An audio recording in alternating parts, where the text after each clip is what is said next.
और दुनिया भर में ओंकारेश्वर का एकात्म धाम पुराने भारत की एक नई झलक होगा।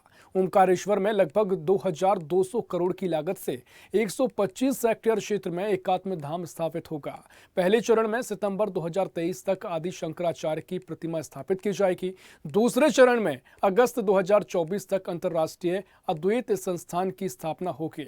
36 हेक्टेयर इलाके में हरियाली बढ़ाने के लिए अद्वैत वन विकसित करेंगे। उज्जैन के महाकाल लोक की तर्ज पर विकसित हो रहे इस ओमकार लोक के विषय में पूर्व कैबिनेट मंत्री अर्चना चिटनीस ने खास बात की हमारे संवाददाता देवेंद्र जायसवाल से। ओंकारेश्वर में आदि गुरु शंकराचार्य की प्रतिमा स्थापित होने जा रही है। महाकाल लोक के बाद अब ओंकारेश्वर में भी कुछ ऐसा परिदृश्य बनेगा कि यहाँ पर धार्मिक श्रद्धालुओं के साथ पर्यटक भी बढ़ेंगे।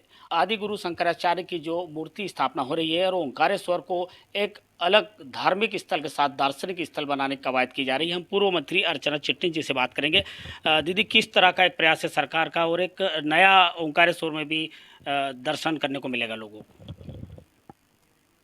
जब से देश के प्रधानमंत्री नरेंद्र मोदी जी बने तब से सतत एक सांस्कृतिक अभ्युत्थान का हम उपक्रम देख रहे हैं।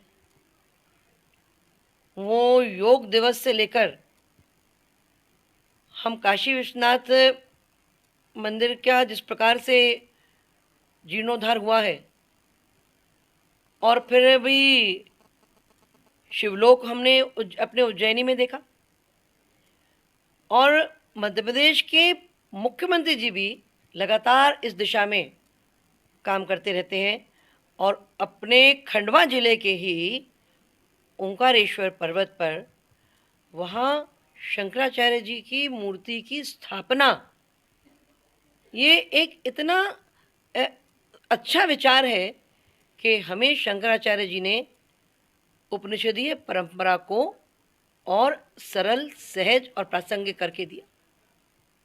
उन्होंने हमें अद्वैत का स्मरण कराया और उन्हें जो गुरु मिले उनके गुरु उनको ओंकार जी में मिले, ओंकारेश्वर में मिले। तो मध्य प्रदेश का जो नाता है शंकराचार्य जी से, ऐसे मध्य प्रदेश में पूर्व की किसी सरकार को ना ये सूझा ना समझा कि आदि शंकराचार्य जी की मूर्ति की स्थापना हो।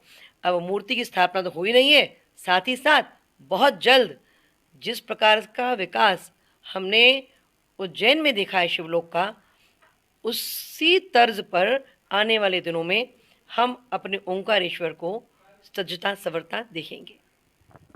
दीदी, यहाँ पर जो है लगातार विकास कार्य तो चल ही रहा है। इसके अलावा जो है मंदिर का भी एक जीर्णोद्धार होने जा रहा है, उसको भी अलग एक स्वरूप देने का प्रयास किया जा रहा है।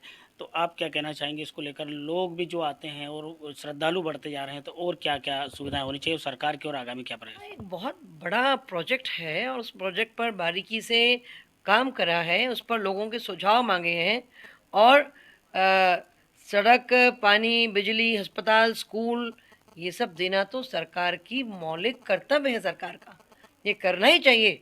साथ साथ में अपनी संस्कृति, अपनी परंपराएं, अपने मूल्य और युगों से जिस ज्ञान के लिए, जिस दर्शन के लिए, जिस फिलॉसफी के लिए दुनिया भारत को जानती है, उस दिशा में भी सरकारें काम करें।